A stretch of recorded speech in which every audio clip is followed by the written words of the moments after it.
Assalamualaikum warahmatullahi wabarakatuh. Kembali lagi ke channel saya dan saya ucapkan banyak terima kasih pada kawan-kawanku yang sudah mau hadir ke channel kami. Dan pada kesempatan sore kali ini di depan saya ini tepatnya ada bedengan yang sudah mulai ditanami tanaman cabai, khususnya adalah cabai lalap.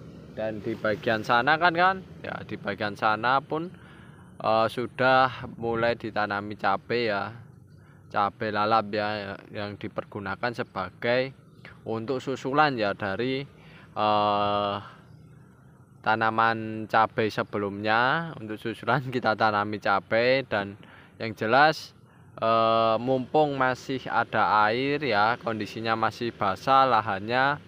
Nah, kita pergunakan untuk budidaya cabai karena di sini kalau musim kemarau biasanya kondisinya sangat kering dan perlu biaya yang banyak ya kalau untuk membudidayakan tanaman semacam tanaman cabai semacam ini. Akan tetapi pada kesempatan sore kali ini kan kawan, kita akan membahas mengenai tentang bibit tanaman yang akan ditanam di lahan berikutnya ya, di antara tanaman cabai ini kan ya. Jadi penanaman penyusulan ya kan itu akan kita bahas mengenai tentang hal semacam itu. Nah, langsung saja masuk ke pembahasannya ya kan kawan. Jadi dalam proses budidaya tanaman cabai ya, tanaman cabai khususnya ya, itu kita perlu namanya penanaman bibit di lahan ya. Jadi bibit yang kita tanam di lahan itu nantinya harapannya pastinya adalah agar tanaman-tanaman yang kita budidayakan itu bisa menghasilkan keuntungan bagi kita. Akan tetapi dalam proses budidayanya bibit yang ditanam di lahan pastinya harus dalam kondisi yang optimal dan sesuai. Nah, pengalaman kami dalam proses praktek di lapangan dalam penanaman bibit tanaman cabai, yaitu ada beberapa hal yang harus diperhatikan. Yang pertama adalah mengenai tentang kesiapan dari media tanamnya. Media tanam ya, jadi bibit itu kita peroleh dari satu, kita membibitan sendiri. Yang kedua yaitu adalah kita beli. Nah, sebelum kita tanam ke lahan, hal yang perlu diperhatikan adalah yang pertama adalah media tanamnya. Di mana media tanam ini pastikan dalam kondisi yang bagus. Kondisi yang bagus adalah kondisi yang dimana media tanam tersebut tersedia unsur hara atau bahan baku ya sebagai makanan dari si bibit tersebut. Nah, biasanya di lubang tanam itu kalau kami terdapat pupuk kandang yang kondisinya sudah matang kawan-kawan. Itu yang pertama. Atau pupuk dasar lah kawan-kawan, semacam itu yang kondisinya sudah siap untuk dipergunakan si bibit nantinya. Yang pertama. Lalu untuk media tanamnya kondisinya jangan yang panas.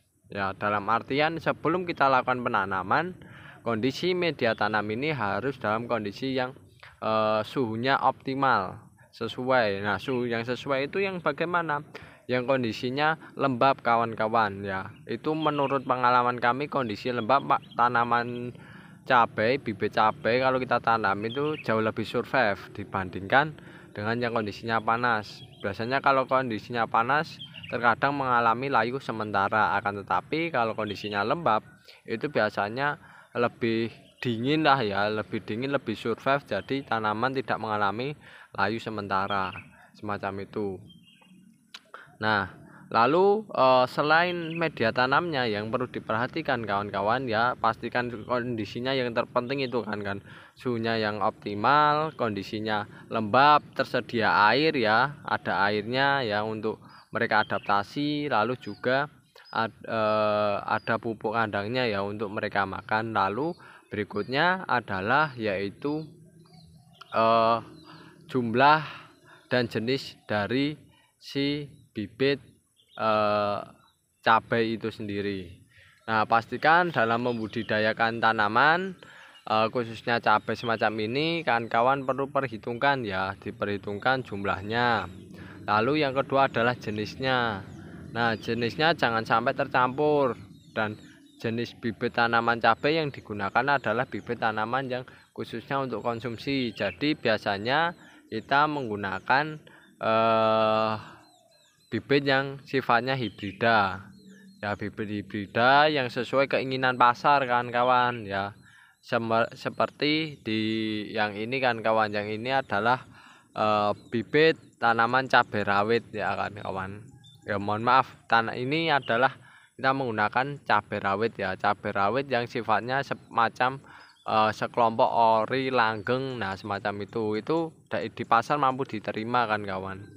Beda lagi kalau ada yang cabai rawit yang bentuknya perentul, kalau di sini kurang diterima. Jadi jenis bibit cabai pun sangat berpengaruh ya kan kawan dalam proses nantinya kita membudidayakan tanaman, karena bibit itu sendiri nanti adalah salah satu aspek penting ya untuk diperhatikan untuk nantinya memperoleh hasil yang akan dipasarkan di lapangan ya, semacam itu. Jadi bibit harus diperhatikan dari jenisnya. Lalu yang kedua jumlahnya harus ya mencukupi lah kan kawan ya, kalau bisa serentak mencukupi, karena kalau kita memiliki lahan yang jumlahnya tidak terlalu banyak ya, dalam artian cuma 1000 meter, nah itu lebih baik serentak saja. Jadi nanti kalau pemanenan, pada waktu pemanenan jumlahnya ya banyak ya kan kawan, tidak terlalu sedikit. Jadi kalau setor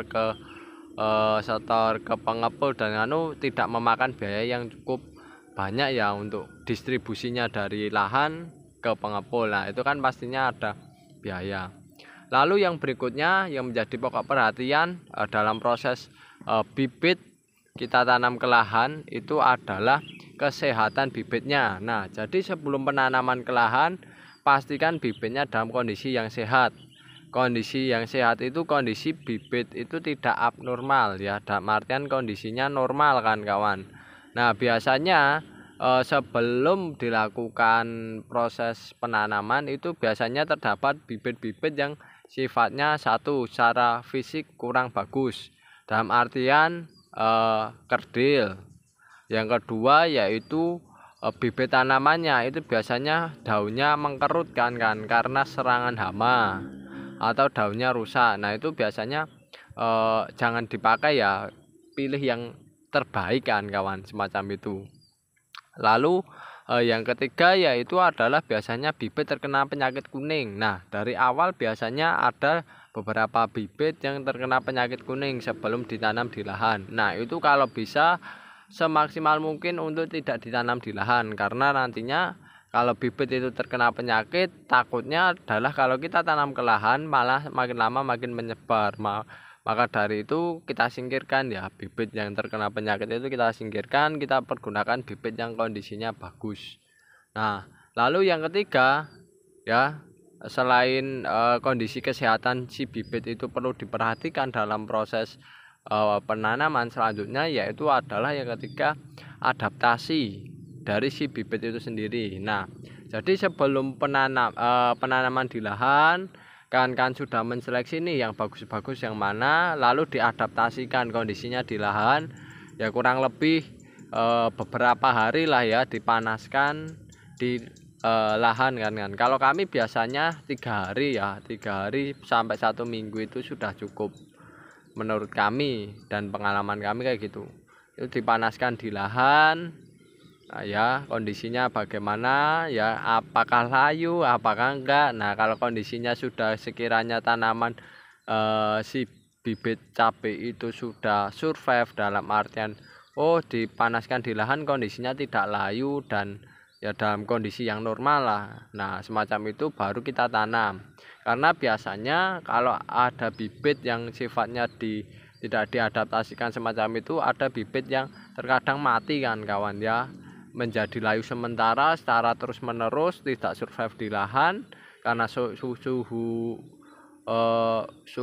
cuaca kondisinya tidak mendukung. Nah, itu menjadikan lama kelamaan bibitnya mati, sehingga sebelum dilakukan hal semacam itu perlu namanya diadaptasikan terlebih dahulu dengan cara dipanaskan di lahan, karena biasanya bibit-bibit yang diperoleh dari toko pertanian ya itu biasanya pembibitannya dilakukan di bawah greenhouse. Jadi terkadang kalau terkena sinar matahari secara langsung itu kurang survive ya. Oleh sebab itu perlu diadaptasi terlebih dahulu agar kondisinya mereka siap semacam itu. Lalu selain itu juga ya, ketika sudah 3 tahapan itu diperhatikan, diamati beneran, baru lakukan di proses penanaman. Nanti setelah penanaman kawan-kawan jaga medianya agar dalam kondisi yang lembab semacam itu, karena media yang lembab ini ya juga membantu proses tanaman itu tidak stres kan kawan ya, semacam itu. Karena ya itu kan kawan, terkadang tanaman cabai itu kalau kita tanam di lahan itu juga mengalami namanya stres sementara, layu sementara. Nah itu biasanya stres akibat kondisi cuaca yang sangat ekstrim kan kawan ya. Meskipun sudah diadaptasi kadang juga masih mengalami kalau kondisinya ekstrim kan kawan, semacam itu. Sehingga perlu dilakukannya penjagaan media tanam dalam kondisi yang lembab. Nah media yang lembab itu nantinya akan menjadikan tanaman itu bisa menyerap air yang berada di media semacam media yang dipergunakan si tanaman itu untuk tumbuh dan berkembang semacam itu. Karena air sendiri itu sifatnya bisa menjaga tekanan sel ya, dan menjaga kesegaran lah bagi tanamannya, sederhananya kayak gitu kan kawan. Dan ini kondisinya di lahan kami masih dalam kondisi yang lembab ya, meskipun ada air sedikit kayak gini ya sudah cukup lah ya. Apalagi di media situ kondisinya sudah lembab, udah bisa kita pergunakan untuk proses penanaman semacam itu. Yang terpenting kalau di awal-awal ya, ketika kita sudah bibitnya sudah jadi nih mau ditanam, tahapan tadi kawan-kawan lakukan ya, insya Allah kondisinya bagus kan kawan. Insya Allah kondisinya bibit yang ditanam dalam kondisi yang bagus dan terjaga. Karena kalau di awal tersebut perlu ya namanya perlakuan yang secara intensif, terutama air kan kawan ya, jangan sampai ketinggalan air, itu jangan sampai ketinggalan. Karena yaitu mengingat tanaman-tanaman yang dari bibit tersebut masih kondisinya masih dalam keadaan yang rentan. Nah itu kawan-kawan yang bisa sampaikan mengenai kegiatan kami praktek di lapangannya semacam itu. Salah satunya proses penanaman bibit. Nah itu tahapannya, seleksinya kurang lebih semacam itu. Semoga apa yang saya sampaikan kali ini, sharing kali ini bisa memberi manfaat bagi kawan-kawan serta mengambil hikmahnya. Dan yang jelas kalau ada pertanyaan ataupun hal yang salah dari kami ya mohon ditulis di kolom komentar, kita sama-sama belajar. Yang jelas semoga menjadi lebih baik dalam proses budidayanya ke depannya semacam itu. Sekian, terima kasih, kurang lebihnya mohon maaf. Wassalamualaikum warahmatullahi wabarakatuh.